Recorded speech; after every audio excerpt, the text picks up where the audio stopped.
Welcome to Community Planning Conversations. Today's topic is historic preservation and the intersection of historic preservation and economic development and green construction. Mike Jackson, who is the chief architect for the Illinois State Historic Preservation Office, is my guest. Mike, thank you so much for taking the time coming over from Springfield to join me in the conversation today. And to introduce you a bit to the viewing audience, tell me a little bit about your background in architecture. Sure. Well, obviously, at first I'm a local product, meaning having been from Illinois, grew up in the northwestern part of the state up by Galena, but graduated from the U of I. And then I did actually drift off and go to Columbia in New York for my master's in historic preservation. So I spent 5 years on the East Coast, and then I came back to the Midwest to basically settle in at this job at the State Preservation Office, where I've now been for about 25 years. So I must like it. I've been here a long time. You have, but what grabbed your interest in historic preservation as compared to just designing buildings, Sure. new buildings? Well, I think this actually comes around pretty interesting because obviously my architectural education here was really focused on new buildings, but I grew up obviously around Galena, so I had Yes. this sort of historic building environment around me. But then I also was able to take advantage of the School of Architecture's Versailles program, and I went to Europe for a year. Okay. And I think that's where I really kind of got into the preservation, the historic places kind of thing, and I brought it back from there and kind of brought together. And I remember very distinctly at the time, because this is around 1970, the first Earth Day, and having this sort of ecological awareness, but then getting into historic preservation. What I find interesting is now, 25 years later, I'm really bringing together some things that started in undergraduate school and really trying to synthesize that. So. You are bringing them together very nicely. Just for our viewing audience, why don't you briefly tell them what the Versailles program is? Okay, well, the University of Illinois School of Architecture has a foreign studies program in Versailles, and it's been there since 1969. So there's over 1,000 students who have graduated from the program who've actually gone to Versailles and had this chance to spend 9 months, 2 semesters in Versailles, right across from the palace, literally, in the old stables, in an architectural program of the School of Architecture here. They send, I think, 4 faculty members and between 40 and 60 students a year. So it's a great opportunity to exposure to Europe, Right. history, and continuing your regular curriculum with some additions that come from being attached to a French architecture school at the same time. But the exposure to some great Yeah, architecture. again, for me, I think it's a key point in triggering an interest in historic Right. preservation, besides actually growing up in sort of near a historic community in Illinois. And what does Columbia University offer in the way of historic Sure. preservation? Columbia actually has one of the first master's programs in historic preservation in the country. It started in late 60s as well. And that program was geared towards a lot of different disciplines. You didn't just have to be architects. You could be historians. I had friends who were theater majors, but you could get a master's in historic preservation. So I have my professional degree in architecture, then a master's in historic preservation. So really focused and have been able in my career to really focus on that intersection of those two topics. So. And then the last bit of introduction for our viewing audience is just a bit of explanation of what the State Historic Preservation Office role is within our state. Great. I work actually for the Preservation Services Division, which is that part of state government that operates the National Register program, which identifies historic buildings, the listing, and has regulatory and benefit programs for historic property owners. So I'm not with the division that actually owns the state historic sites. There's 20-some buildings that the state owns and interprets, the Lincoln Tomb and the Dana Thomas House, so they're state-owned historic sites. I'm the more Preservation Services Division, and we're working with communities that have locally designated commissions like Urbana and Champaign, have local preservation commissions, so we work with those commissions. We do training on that. And we have benefit programs for property owners. So within the architectural section that I work with, we actually probably look at 500 to 700 buildings a year around the state that are being renovated and work with owners on their renovation design to see that they meet some standards that are established. And then one of the other interesting things we do is that we provide design services to the Illinois Main Street program. And that's an economic development program for downtown property owners.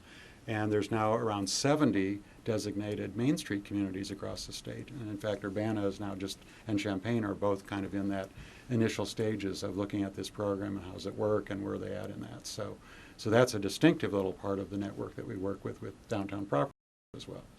And a community that I happen to have been in recently that has profited nicely from that program is Lebanon, Oh, yes. Illinois, which is on Route 4, not far from St. Louis. Mhm. Actually, the end of the interurban line from St. Louis Right. into Illinois. So it has a actually lot of some- historic play to it. It's funny, it's a National Register town with a tight little downtown historic district. And some of our other towns in the region, we refer to them having Lebanon envy because they've got such a tight group of historic buildings and have really hit that specialty retail niche so well to make a charming environment. They have done a wonderful job. Well, to segue into what we're going to talk about more specifically today, let me show our viewing audience. This is Planning Magazine, which is published by the American Planning Association. It's a monthly publication for practicing planners, citizen planners, and just the lay public. And in the October issue, which you can always read at the City Planning Library at the university, and I always remind everybody that you're a resident of the state of Illinois, so you have full access to the university library. Don't hesitate to go over there and take advantage of what's at the library, is this very interesting article on the intersection of economic development and saving old theaters. And one of the examples that they do talk about in the article is right here in our own state, and that's in Normal, Illinois. And I'll use that as the lead-in for what Sure. you're going to talk about today. Normal is a town that, it's actually not a designated Main Street town, but it's a town that has a very urban design-oriented approach to their downtown redevelopment that both is using historic resources like the Normal Theater and also principles of what are being espoused by the Congress of New Urbanism, the sort of urban design-oriented development that's more form-based than the traditional zoning rules. And they're working with a very innovative firm, Farr Associates, out of Chicago, in setting a kind of a new master plan for their downtown.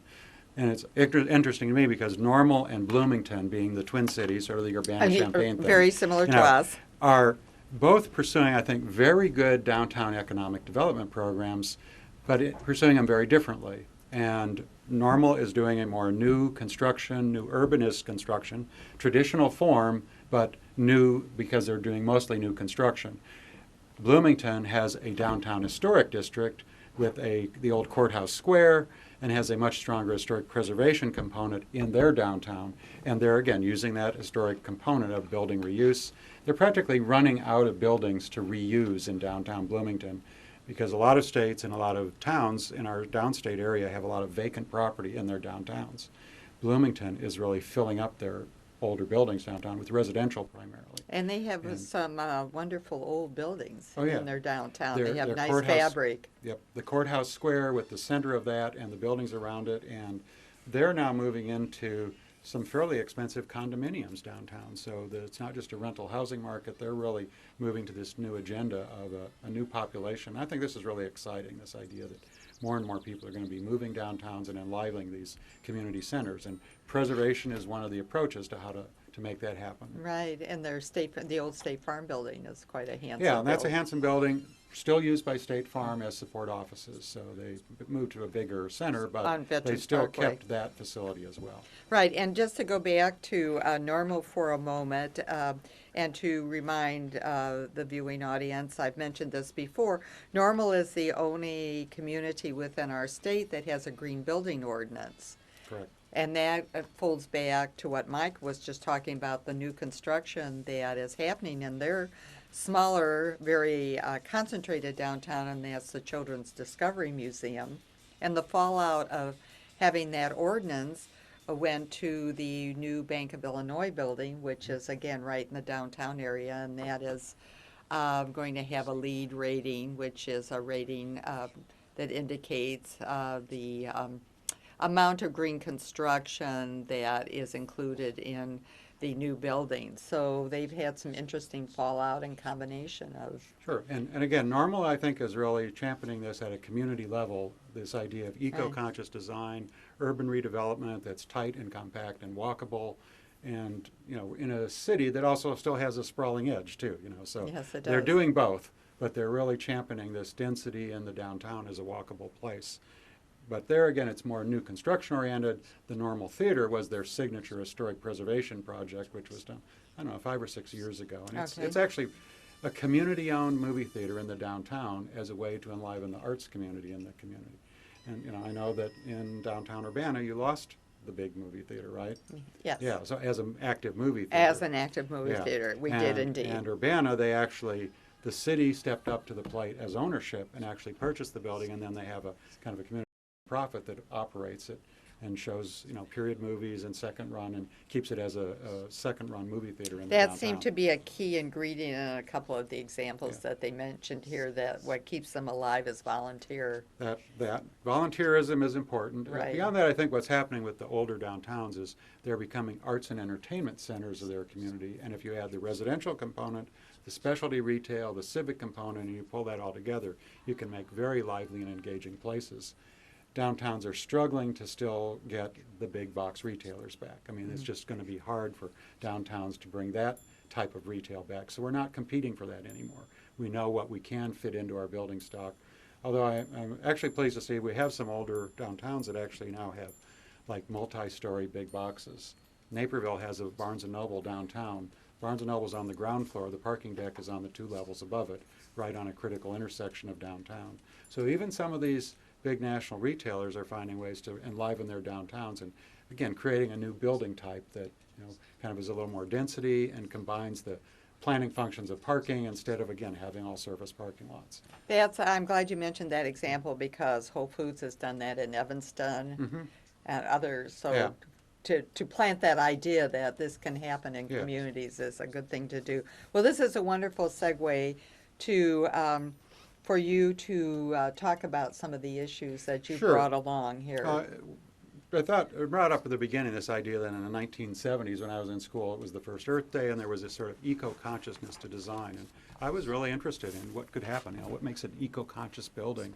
And I've always kept that thread. And now, 25 years later, I'm actually applying that principle to buildings and historic preservation and researching that topic and talking about that. And I have a kind of a brief PowerPoint today I'd like to use to kind of segue in and talk about how reusing an old building can be eco-conscious. And it seems a no-brainer to me, but it's taken many years. It's taken a while to get that Taken a while in. to get to this point. And as if I could just segue into this in terms of this topic of green design, green design is hot. I mean, it's like there. Everybody is talking about this. And there's the marketplace, greening of America, and I like this combination of the Newsweek and Time cover, because the Time cover is global warming, you should be worried and guilty, and there's this sort of fear factor of this, but greening is the positive way. It's a way to respond to these issues and the lifestyle choices that we make. And you're hearing a lot of terms today being thrown about in this: green design, sustainable design, smart growth. They're all fairly parallel. What you're not seeing in any of this is building reuse, historic preservation. And that's kind of where I'm kind of pushing the agenda a little here today, to show how that plays in. Because actually, if you think about it, historic preservation and this green design share a lot of common vocabulary, a lot of common thoughts. We both talk about resources, stewardship, conservation. I like the eco-conscious designers talk about the precautionary principle, not doing something if it's potentially a problem for the environment. In our world of preservation, we talk about minimum intervention, doing the least possible to affect change. They have endangered species. We have endangered, buildings. Right. So again, there's a lot of parallels in the universe of the language between ecological consciousness and historic preservation. But the thing that I think we share in common that's the most critical is the concept of time. We're all talking about how this plays out over time. We're not just here and now. Preservation looks back in time. The eco-consciousness are looking to future and life cycle costs and all these things. So I think time is the universal quotient that comes into play. So the teaching of history can inform the teaching of the present and the thinking about the future. And I see these things as totally linked. Now, there's some fancy verbiage going around about sustainable design and what it means. And it's this time question, meeting the needs of the present without compromising future generations. That's a bureaucrat getting together and trying to define sustainable design. But what it all comes down to for us as consumers is making choices. And I like the title of this book because it puts it into perspective. Every day you go to the supermarket and you're confronted with this environmental choice, paper or plastic, Plastic, which right. is better, So we're all making choices every day. I mean, we're in a consumer economy, and so that's that. The idea, though, that's being thrown out there in the environmental community, the big picture, is this metric of reduce, reuse, recycle. Today's Daily Illini has a feature about recycling, and actually they're using guilt because they're saying Iowa's doing it better, so they're kind of like setting up competition. It's that Big Ten competition that's being set But we're up. right back there. Recycling, I think the kids of America have got the message, all this, and actually there's a funny little kid song, Reduce, Reuse, Recycle. I'm into Are you the going to sing it? perspective. No, I'm not the singer. There are other singers named Michael Jackson do a better job than I do. But this idea of building reuse in historic preservation, there's a quote, and I have this quote from a French archaeologist, that is, it's better to preserve than repair, better to repair than restore, and it's better to restore than reconstruct. This is an environmental logic. The best intervention is to keep what you've got and reuse it. And I think this is the same. Let's note the date. Ecological. Yeah, this is 1839. Yeah. So this is not a new principle here at play. This is, I always have to throw in history. But this really brought around to me building science, and I moved into the agenda. Okay, reusing a building makes sense to me from an ecological standpoint. I'm not wasting resources. Our landfills, almost half of the landfill in America is building and demolition debris. So it's a huge amount of the waste stream is throwing away buildings. So the whole question is, well, can we get a more scientific approach to this? And I started digging into this question a few years ago, and I'm not new in this. I found that, I start by researching. And this brings me to this topic of embodied energy, which is what's all the energy that goes into an existing building? And I always segue with history. And this is to me is the better quote for sustainable design. And Bucky Fuller is a kind of an interesting architecturally trained, thinker in our culture. And why don't you tell people just a bit about him? He's in Illinois. Well, yeah, and actually, Bucky was born in Philadelphia, but the last part of his academic career, he was based at SIU in Carbondale, and he actually built a geodesic dome house in Carbondale that is now on the National Register, and there's a local effort in Carbondale by the community to restore it and preserve it, and they're just getting, so there's a group, buckysdome.org is the group down there that's restoring Bucky's dome home. But again, a great thinker, and I like his quote on the Fuller Challenge, which to me, this is the more poetic version of sustainable design, where he said, to make the world work for 100% of humanity in the shortest possible time through spontaneous cooperation without ecological offense or disadvantage of anyone. This is a great summary statement, It is. No ecological offense, nobody gets disadvantage, and let's do this, time. Let's do it as fast as we can. We can't waste time on that. But that's a poetic statement about it. How do you apply it in the real world? Well, I dug into this issue of, what's the ecological value of an old building? And this is a 1980 Preservation Week poster that posed the idea of a building as a stored bunch of energy, a gasoline can. So this is 26 years ago that this idea. And in 1991, a book was published that had a lot of the research data on embodied energy in historic buildings. So I started digging into this research.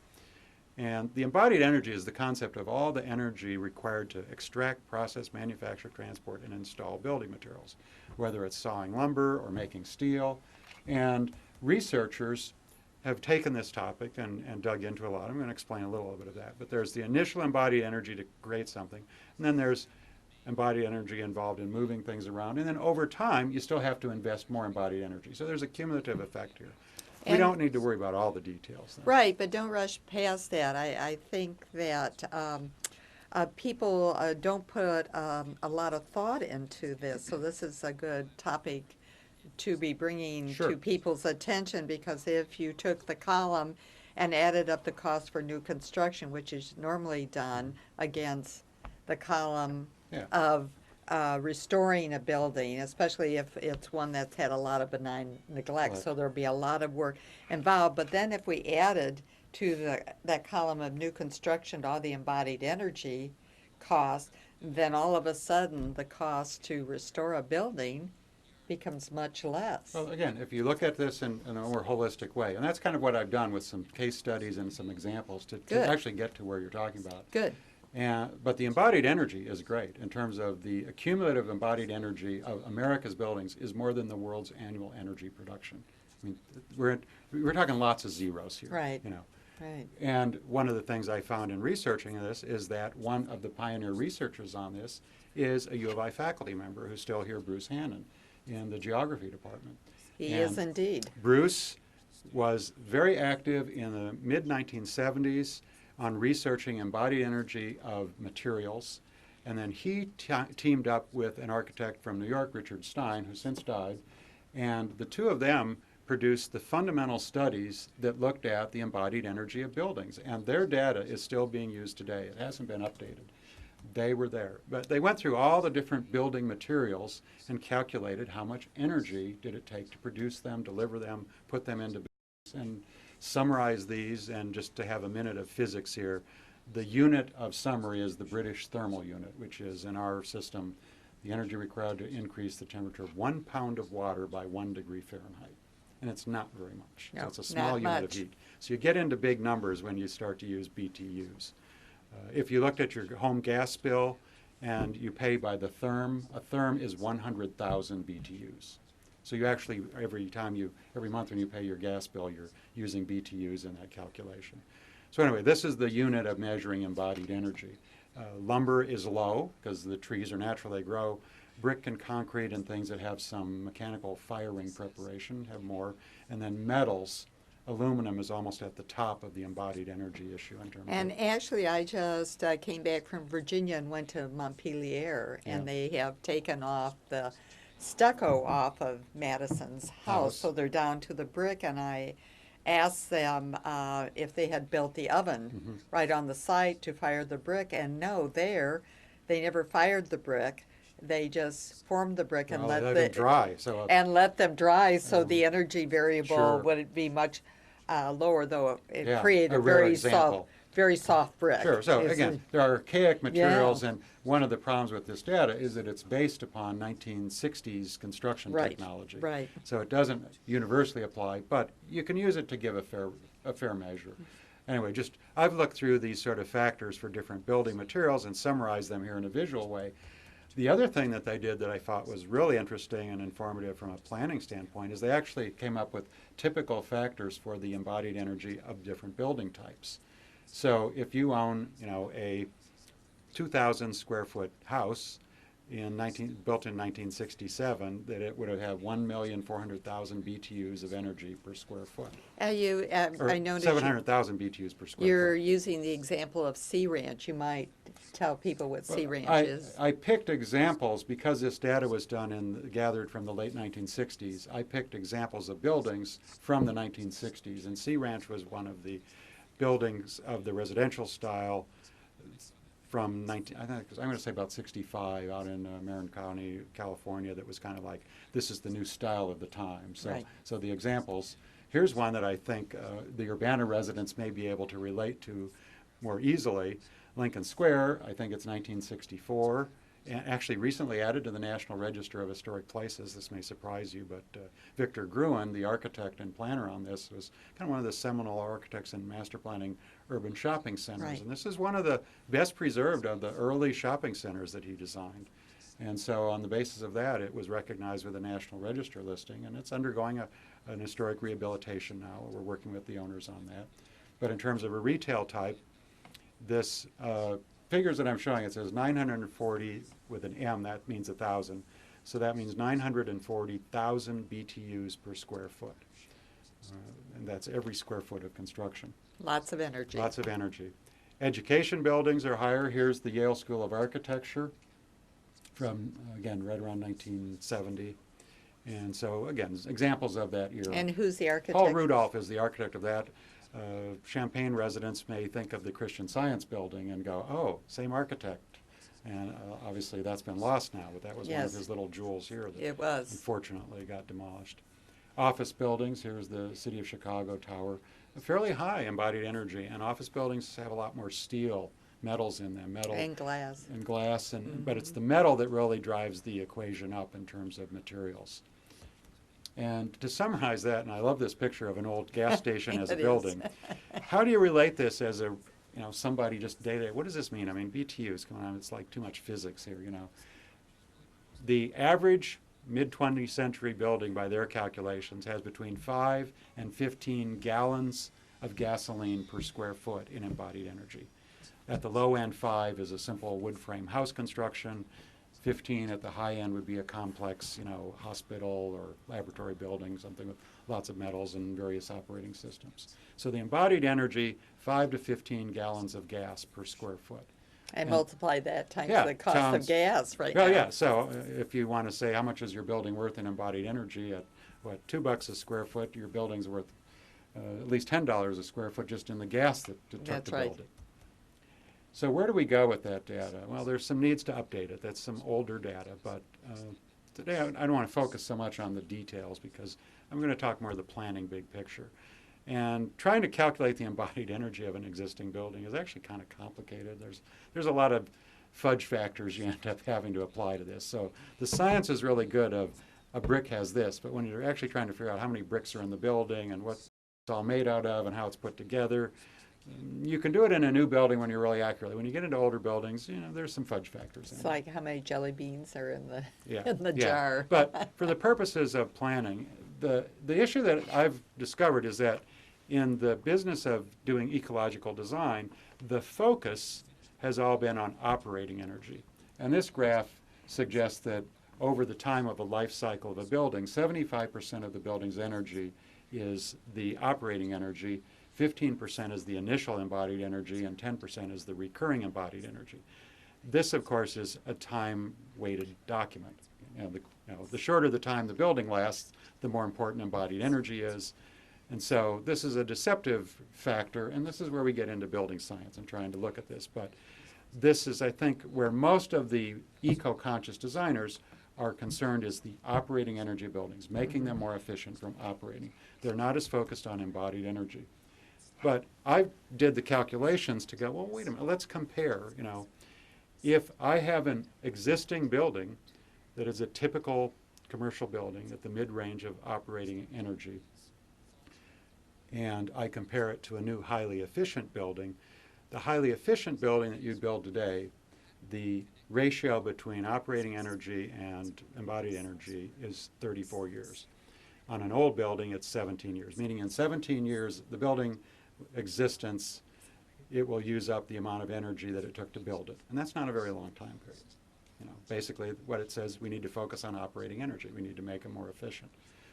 The new buildings are getting much more efficient. Their operating to energy embodied ratio is getting greater. Therefore, embodied energy is still worth considering, but the efficiency issue is real. No argument about it. Mm-hmm. And there are other issues with embodied energy and rating systems for buildings for environmental values that go way beyond embodied energy. There's a huge debate now about polyvinyl siding, vinyl siding, and whether PVC should even be manufactured or not as an environmental safety issue. So that issue well overrides the embodied energy issue. So that's what just this schedule is. There's other issues that are concerned with use of materials. But one of the things that I found out about is a lot of people think, oh, those old buildings, they must be real energy wasters. Well, what we're finding out is that's not true. This is the Logan County Courthouse in Lincoln, Illinois. And the actual energy use of this building is 81,000 BTUs per square foot based upon, I think, 2005 energy bills. And that's as good as most contemporary construction. And this is a building with no insulation in the walls. They have some insulation in the attic. They just have a big old boiler in the basement. And this building is ripe for energy improvements to make it much more efficient, mm-hmm. but it is not inherently inefficient. And I think that's one of the big things that I found is that a lot of people think, oh, those old buildings are inefficient. And they're that drafty, is not necessarily true. Mm-hmm. That is not necessarily true. And I think a lot of that misinformation comes from a homeowner with a wood frame house with a lot of windows and dormers. There may be real issues with that. But most of the institutional buildings, like the buildings on the campus at the U of I, mm-hmm. and larger commercial structures that have masonry wall construction are actually pretty efficient. And if you take it a step further, actually the issue of energy consumption, I have a good diagram here on this that's very direct. This is a statistical, if we can get him to pull it up. I'm sure Chris will in a minute. Okay. Yeah. Anyway, the U.S. Energy Information Agency has actually been gathering the annual energy consumption of buildings. And what's very telling in this is that the older buildings actually perform about equal to the new buildings in terms of average energy consumption per square foot. And, so in other words, since 1920, buildings got increasingly less efficient, and only in this century have we actually started producing buildings that are as efficient as the ones were that are older buildings from pre-1920. And in fact, the worst buildings were the 1980s buildings in their summaries. So, this tells you in very plain, analysis that the old buildings are not necessarily where the worst energy consumption problem is. And the old buildings are actually very ripe for energy efficiency issues. They can be made much more energy efficient. So I took this to another level and did some energy efficiency goals. And here's a summary.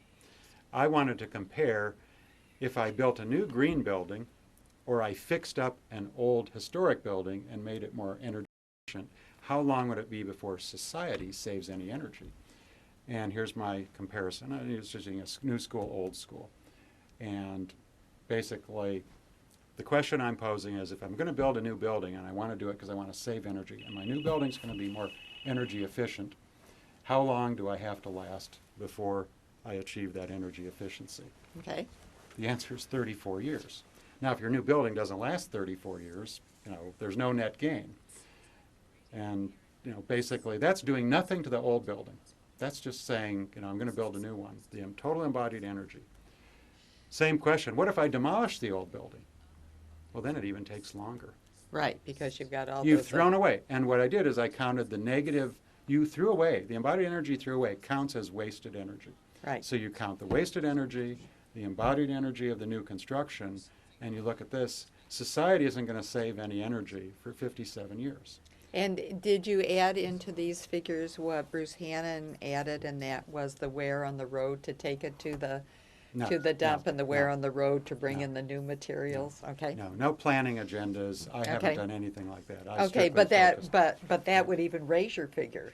Yeah, that's the planning issue. Yeah. Where things are. Right. I actually have some statistics on that. Right. But to summarize this, historic and older buildings are actually fossil fuel repositories. And if our goal is that there's only so much fossil fuel, we need to conserve it, we need to not waste it. If you think of historic buildings, particularly the larger volume buildings, as fossil fuel repositories, there's a lot of wasted energy or underutilized energy that's available to reuse without having to recreate it. Right. By reinvesting in existing buildings. So it's kind of Exactly. a simple message presented in kind of a quick summary format. But it's a good message that folks always think that it's easier to Yeah. scrape and build new and not think Yeah. about the other aspects. Our tagline is the greenest building is the one already built. It's a good Basically, if you take that building and reuse good it. tagline. Yeah. And there's, again, huge amounts of embodied energy in buildings. Now, sustainable design, there's a number of people doing green building rating systems, and they actually have not been looking at this issue of embodied energy much at all. That's some of the comment I've heard about the LEED LEED system. system, right. The LEED system. The LEED system, and again, energy rating systems or environmental rating systems is a great idea, and we're really moving rapidly with this green building movement. And so I have a thought here, and that is that the green rating systems, and the LEED one in particular, you can get up to 10 points by making your buildings more energy efficient, and that's operating energy. And they stagger it, X% better than a baseline, you get so many points. So the goal is basically to get more than 50, or in this case 60% more efficient than the baseline building. And a baseline would be meets the contemporary building code standard. Go back to your Sure. slide. You might explain to the viewing audience what ASHRAE is. Okay, ASHRAE is, I think it's the American Society of Heating, Refrigeration, and Air Conditioning Engineers. Okay. So it's the people that do mechanical systems. Okay. They set the benchmark for these kind of performance standards that then are referenced in basically the LEED system. So the ASHRAE code defines your baseline, and then you get percentages. Now, in terms of embodied energy, there's actually, this is used for up to 10 points within the LEED system, but it's spread around in a various level of categories. so that under LEED, if you reuse a building, you can get up to 3 points for reusing a building and shell and interior spaces. And you can get points up to 2 points for using salvage materials. Like Again, flooring. flooring, any materials, brick, Right. whatever salvage. Right. So if you have salvage materials, building reuse materials. Recycled content, again, is reducing embodied energy, because recycled content, and even in the LEED system, you get points for using locally available materials, up to 2 points. And that's because you're basically not having to haul it as far. Mm-hmm. And then they have a category where you use rapidly renewable materials, and I know a lot of people are hearing about bamboo flooring. You can grow bamboo quickly, and so bamboo doesn't take up as much resources to produce it, therefore it's one of those rapid. So all of these are areas where you get points that are all geared towards embodied energy, but they're very prescriptive in various categories. I actually think that only giving 3 points to reusing a whole building is a very low value for reusing It doesn't a building. encourage reuse. Right, I think it doesn't encourage this, but more importantly, I don't think it's a fair value in terms of the comparables of the benefit to the energy Right. saved. And what I would recommend is being a more holistic planning standard like is used for operating energy. Set a benchmark for embodied energy and then give you points for reducing your embodied energy below a benchmark so that you could get up to 10 points by, typically if you reused a whole building, you would probably get the full 10 points. If Right. then you, rather than trying to be in these other areas and trying to be so prescriptive. But you wouldn't eliminate if they did reuse materials? No, or because that if counts. You get that value counts in there. in addition to. Yeah, but make it a more holistic way Right. of accounting. And I think that would be a fairer way to do it, and it would also give the building reuser more immediately access to the benefit. And I actually, this is a lot of words on a screen, but you can get up to 2 points in LEED for using locally available materials. But when you study the research on embodied energy of transportation, transportation is only 2.5% of the embodied energy of a building. So again, if I said a building, and this one that I used had 1,200 BTUs per square foot, there's only 30 BTUs per square foot in transportation. So giving 2 points to affect that small increment of energy savings is very out of sync in the LEED system. And I know they're trying to encourage locally available materials, but realistically, LEED gives way too many points on that to the environmental benefit. The weighting that's achieved. system The is weighting skewed. system is skewed, yeah. Is skewed. And yeah. obviously it was done because they said, well, we want to use more locally available materials. The other thing on the LEED system is that it's not cumulative. You use 50% of the materials, or there's a percentage of locally or regionally available. That's nice. But there's no whole building rating. So if you use half of the stuff locally and the other half you import from China, LEED doesn't account for the other half. It ignores that. It only accounts for the half you got locally. So again, I don't think it's very fair holistically. And locally usually means within 500 miles. miles, just Yeah. so people understand that. Yes. I thought that would start encouraging people to build the ovens again on the Yeah. on the site and make the bricks Well, right on the site. That, I don't think we're going to quite get there yet. But the other issues that come up in energy are transportation issues of, travel back and forth to buildings. And it actually, this is a great quote, and it's from Frank Lloyd Wright. And he was a thinker on many levels. And he said, and this is, I think, 1940, the outcome of the city will depend upon a race between the automobile and the elevator. And And whoever bets on the elevator is crazy. But go back to Yeah. your slide. Again, just for our viewing audience, Frank Lloyd Wright is Well, an architect. yeah, he's an architect, of Illinois note. Of and Illinois note. obviously, but in the 1930s, he actually was doing a lot on a community planning agenda, and he produced this, what he called the Model City Broadacre City. Right. And Broadacre City is the suburb, basically. It's a big urban grid spread out, and this reflects Wright's thought that the automobile was going to beat the elevator, and he was right.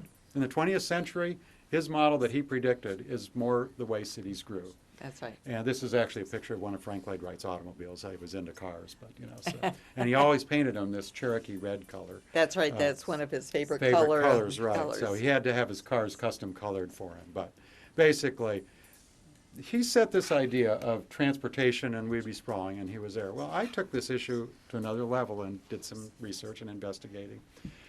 And I compared office buildings and how much office building space per person, and then looked at commuter travel.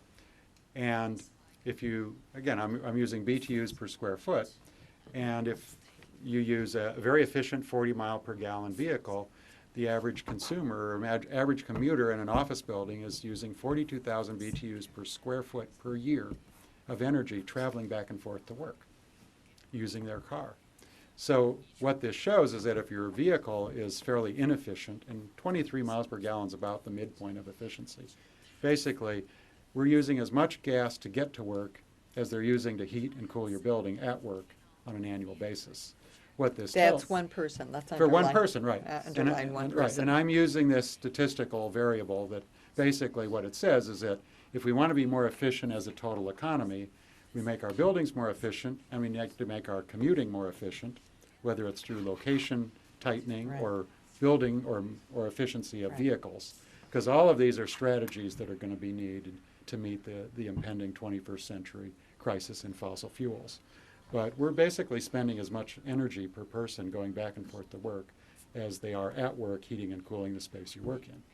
And just to bring into this, which is wonderful that you're doing this, the Center for Neighborhood Technologies, which is located up in Chicago, has, well, they're almost finished developing a H plus T affordability index, housing plus transportation affordability index. So it's a nice interlock with Yeah. what you are working Again, on because I'm here. thinking of the building science of buildings and energy and operating and transportation, and the planning agenda is there. And I think the LEED system doesn't do much on the planning agenda. It gives some points for site benefits, but minor.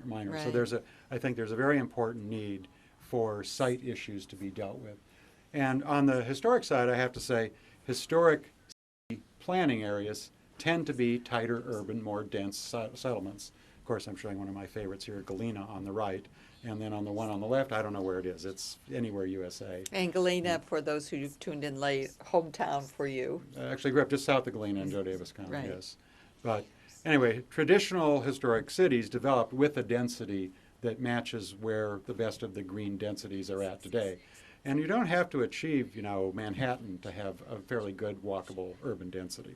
And I think that's one of the sort of things that's out there in the architectural world. We tend to think density is only achievable by, high rises, but it's really how close you put the buildings together and the way they're working together that's the real issue.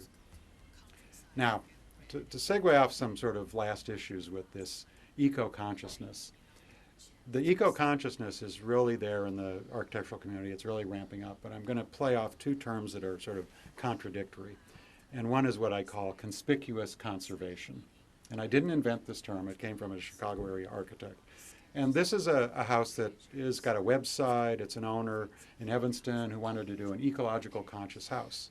And it's, up to date, all the right things, but it's also a tear down site. They purchased an existing house, tore it down, and threw it away so that they could build more eco-consciously.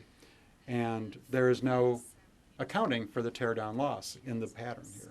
That Right. doesn't fit. Nobody is measuring that. And I think this is a gross oversight in the ecological consciousness. So we've got to capture people's desire to be eco-consciousness and realize that reusing a building can be part of that, and being energy efficient and using all these things. And we shouldn't be basically rewarding demolition and throwaway without having some reasonable cause for that. I mean, there are times when it might happen. But what I would like to promote is this idea. There's another way to think about historic preservation, and I call it stealth green. So there's conspicuous conservation or stealth green, and that is reusing an existing building, making it more energy efficient, doing all the other things you need to do. And this is kind of one of the best recent examples of that. This is the Holland Apartments in Danville, Illinois. Been winning a lot of architectural and green design awards. Basically, they've combined three very difficult things: green design, historic preservation, and affordable housing. So this is a housing project taking a building that could have been demolished. I mean, it was basically sitting underutilized. Nobody was investing in it. Needed a total reworking of mechanical systems, all the things. Local development company, Crosspoint Development, Tom Pollock is the lead on that, kind of said, we're going to provide housing for our community, we're going to take this on. the building was already on the National Register, they did some really innovative things, and they worked with Alan Shalafou with ETA engineers here in Champaign-Urbana, and they put in a geothermal heating and cooling system where they basically drill holes in the ground, send pipes to send a coolant or a fluid through and capture the temperature of the earth. So their operating energy is half of what any typical building would be. And I've been bugging Alan for a while to get the final statistics. He's going through the first full year of measuring. Oh, measuring. Measuring Okay. to get the final validation. To get the data on it, But yes. Okay. they are working on going for LEED certification, hoping to get to LEED Gold. They've already done the historic certification for history. So again, affordable housing, historic preservation, but it's stealth green. When you look at that building, you don't go, oh, it's got solar collectors, it's got things on it that shout green. It's not. It's all hidden in the technology and reuse.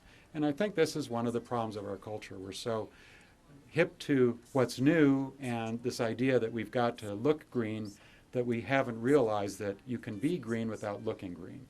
And that's what historic preservation is doing. And historic preservation has sort of this anomaly is that we're kind of the only people that promote building reuse.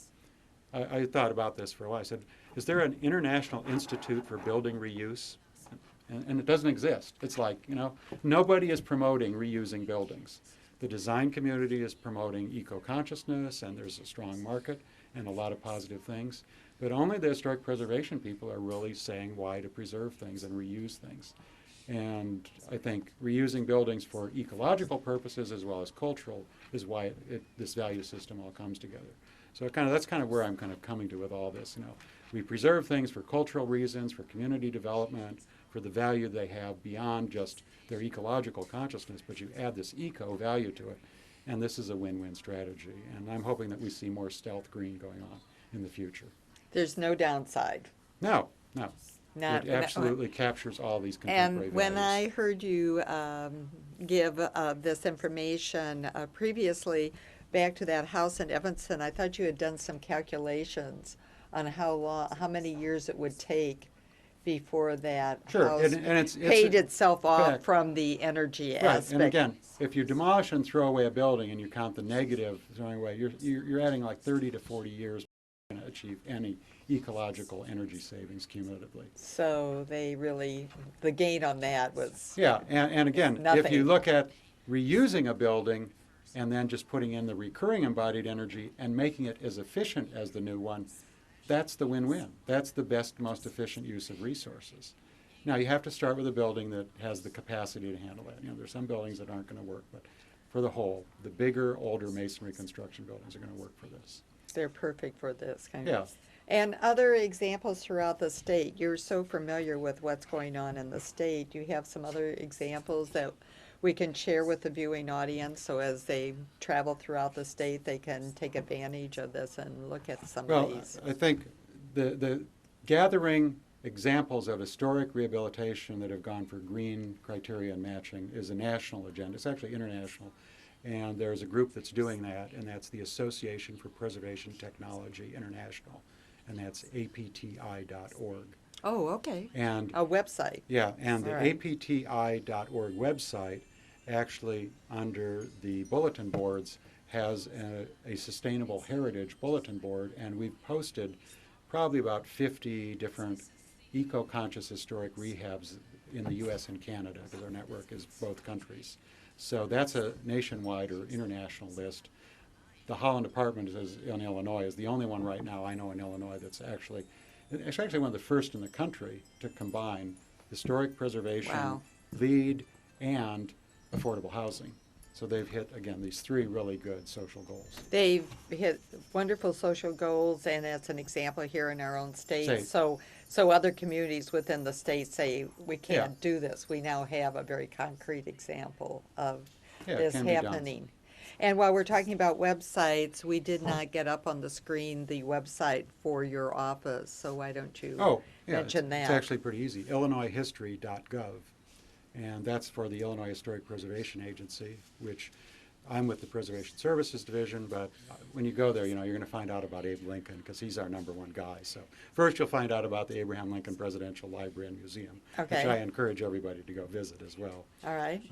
But But after that? After that, Preservation Services is the division I'm with, and that's where you'll find out about historic preservation. And that's where they could go if they programs. were interested in Main Street. You mentioned Illinois that. Main Street program as well, and that's a link to that, and that's illinoismainstreet.org.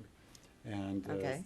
the management of Main Street is in the Lieutenant Governor's office, so we pair with them. Okay, you pair So, with them yep, on we that. have partnership And there. if there are people in a community, a smaller community that are trying to get information or some design guidelines on an old building, they can also contact your Sure, office? and in fact, on the Main Street side, on Illinois Main Street, if you go to our website, we actually have examples of our Main Street designs. I'll post all the projects we've done over the last, 10 years are online. Oh, so that's people a can look terrific at before and source. after examples for small-town commercial building renovations. And we haven't yet added much stuff on the eco-conscious design, but greening Main Street, we did some greening Main Street grants last year to encourage small property owners and communities to do more ecologically conscious things in their downtowns. So that's a championing thing. We're really, we see this pulling together preservation, urban planning, Main Street, downtown, all being the same larger value system. So is there a long queue, or is it fairly easy to get into the pipeline for assistance from your office? Well, if you're an Illinois Main Street community, we provide free design assistance to property owners. And Okay, an that's ongoing important thing for people to for learn Main about Street, that. Yeah. But in terms of assistance, that's a whole other program, is what are the assistance programs for historic property owners? And I would characterize them primarily as being in the area of tax benefits for people who do rehabilitations. Okay, so if they you- understand those. Yeah, so if you invest in your building, you can get some tax benefits. There's not a lot of direct grants, which would be, direct money to an historic property owner to fix up their property. There's less of that than there is money from the benefits side, tax benefits. But we do have programs for homeowners and programs for income-producing property owners with two different kinds of tax programs. This is terrific. Well, this has been a wonderful conversation of information for all of you out there who are thinking about reusing a building. You have some information now on how you can get some guidelines and tax benefit information. I thank Mike very much for joining us today. Yes. And remember, planning matters.